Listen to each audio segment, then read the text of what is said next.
The bullet had been meant for her. Kenji remembered diving in front of Sakura at the bank, feeling hot metal tear through his chest, her scream as he fell, her tears on his face as he whispered, "I love you," for the first and last time. He died at 17, knowing their families would never accept their love. The Yamadas and Takahashis had been business rivals for generations.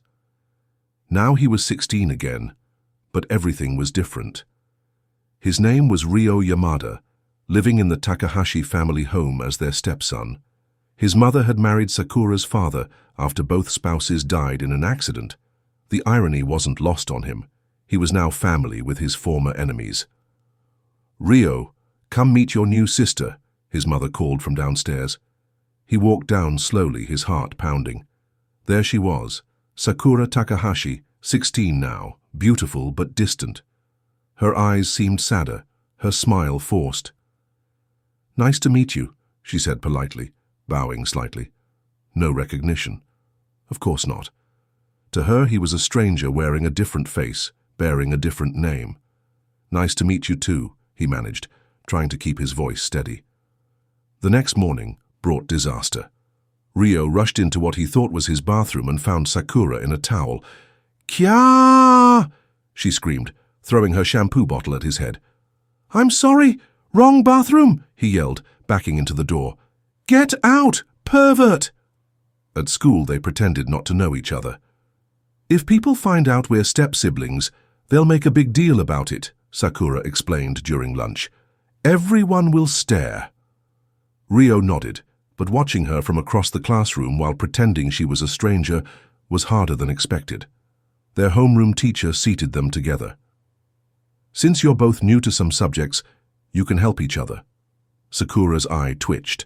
They said, "Yes, sensei," in unison, then glared at each other. Over the following weeks, Ryo fell into old patterns, knowing what she needed, remembering her favorite snacks, covering for her lateness. "You two seem really close. Are you dating?" their classmate Yuki asked. "No," they shouted together, then looked embarrassed. At home they kept colliding, literally. "Why are you always in the kitchen when I need water?" Sakura complained. "Maybe because I live here too," Ryo replied, trying not to notice her cute pajamas. "Don't look at me in sleepwear." Their parents watched these exchanges with amused smiles. The breakthrough came during a thunderstorm. Ryo found Sakura shaking in the living room. Without thinking, he sat beside her. "It's okay," he said softly, like in their past life. "Storms always sound worse than they are." She stared at him. "That's exactly what he used to say?" "He?" "Someone I loved. Someone who died protecting me."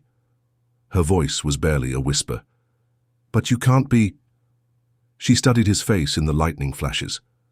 "Your eyes. When you're worried, you get this crease here." She touched between his eyebrows. "And you tilt your head when thinking." "You're imagining things," he said weakly. "Then how do you know I hate pickles? How do you know I'm afraid of the dark? How do you always make my tea perfectly?" Her voice grew stronger. "How do you know about my shoulder scar?" "I don't know about any scar." "Liar." She showed him the small mark. "You stare at it like you're remembering something." There was no point hiding anymore. "You cried when I died," he said quietly. "You said you loved me too, but it was too late." "Kenji," she breathed, "I found my way back to you." She threw her arms around him, sobbing. "I knew something was familiar, but I thought I was going crazy. I'm sorry I hid it." "Idiot," she said, hitting his chest weakly. "I've been mourning you while you were right here." At school the next day, everything changed. They couldn't hide their feelings anymore. "You're staring at Sakura-chan again," Yuki teased. "So what if I am?" Ryo said boldly. During lunch he brought homemade cookies. "These taste exactly like—" She stopped, smiling. "Thank you." Their classmates noticed immediately. "Are you two dating now?" asked Hiroshi, their class president. "We're figuring it out," Ryo said, taking her hand. The whole class erupted in whispers. That evening they sat on their roof watching the sunset. "This is weird, isn't it? We're technically step-siblings now," Sakura said. "No blood relation," Ryo pointed out. And our parents seem happy we get along." "Get along," she laughed. "Is that what we're calling it?" She leaned against his shoulder. "A miracle, a second chance. Are you okay with people knowing we live together?" "Let them talk," she said firmly. "I want to be brave this time." "Actually," came their father's voice from below, "we've been wondering when you'd figure it out." Both parents smiled up at them. "You've been obvious since day one," Ryo's mother called. "The way you look at each other is sweet." "We're not blood-related," Sakura's father added.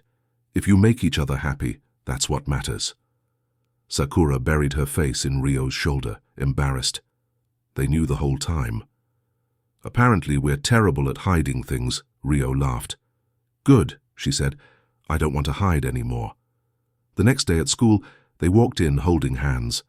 Let everyone stare and whisper about the step-siblings who fell in love. "No more bathroom accidents?" Sakura teased. "I'll knock first," Ryo promised, grinning. Love really could conquer everything, even death, family feuds, and high school gossip. Their classmates would talk, but Ryo and Sakura had more important things to worry about. Like making up for lost time and building a future where no one could separate them again.